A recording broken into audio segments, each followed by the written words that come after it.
Hi, my name is Christy. Welcome back to my channel. I'm going to try something just a little simpler this time. I'm usually doing special occasion dresses, but you know what? Everybody at work is like, oh, hey, did you make that? No, I didn't. But hopefully next time they ask, I'll be able to say, yes, I did make this. Okay, well, not this, but stick around to the end of the video and you'll see what I've made. It's pretty simple. I used very inexpensive fabric. It was $2 for 2 yards, so you can't beat that. It was such a pain in the butt to work with this fabric. That's probably why it was $2. But anyways, it turned out in the end. That's the important part. And even if it didn't, it was $2, so. Please don't forget to subscribe to my channel and like this video, hit that bell for notifications. So if you're ready, I'm ready. I'm so excited. Thanks so much for being here.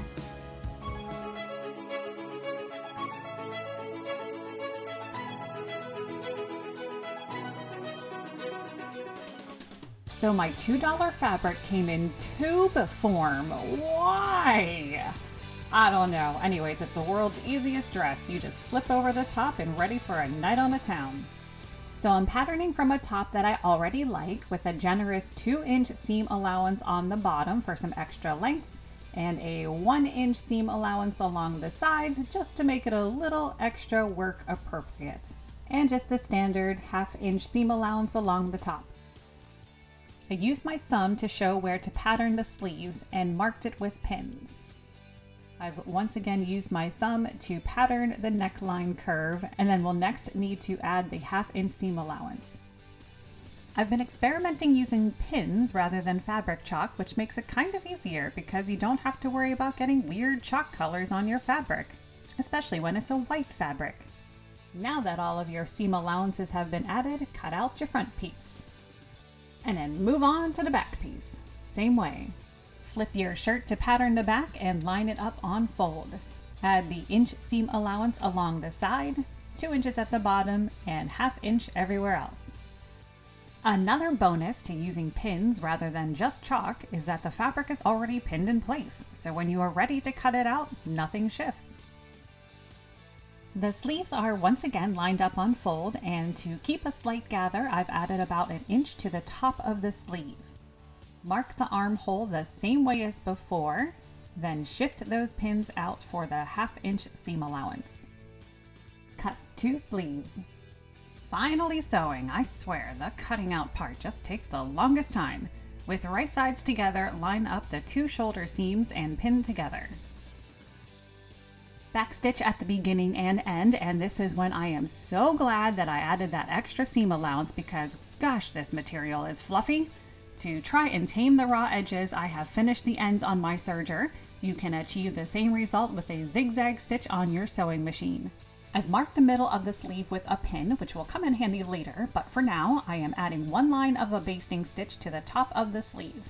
A temporary basting stitch is just the longest stitch length on your machine without backstitching on either end. Gently tugging on the basting stitch allows for a really nice gather. Gather and ungather the sleeve until it is the same length as the armhole. With right sides together, line up the middle of the sleeve, where we had previously marked with a pin, with the shoulder seam, making sure that the shoulder seam lays towards the back of the top, and pin in place. Match the 2 ends, and then even out the gathers in between, then sew in place. Sewing a gathered sleeve always takes a little time and care, so make sure you go slow and even out the gathers as you sew over them. Now that your sleeves are sewn in place, you can remove the basting stitches and finish off the raw edges. Again, with right sides together, line up the front and back bodice pieces to sew the sides. First line up the armpit seams before pinning down the sides.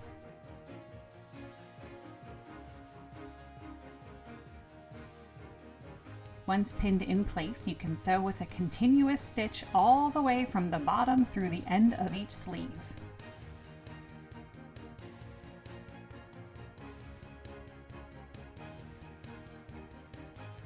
To add a small interesting detail to an otherwise really boring white top, I have added a box pleat in the middle and a regular pleat on either side for just a few gathers on the center front. I have sewn over that one small space just to keep those pleats in place. For the neckband, I have quartered the neckline into 4 equal quadrants, and because the front dips down, please note that the sides are not at the shoulder seams, but about 1.5 inches down. I've cut a 1.5 inch wide strip of fabric that measures the length of the neckline minus 2 inches. With right sides together, sew the ends to make a continuous band and iron the seam open. Next, find the 4 even quadrants of the neckband and mark with pins. Again, with right sides together, line up the back of the neckband to the back of the top. Match the pins and then pin the 2 pieces together. Then move on to the center front and the 2 sides. The neckband should be smaller than the neck opening, which is why it is only pinned at the 4 quadrants. When sewing at each quadrant, you'll need to gently stretch the neckband so that it fits inside the neckline.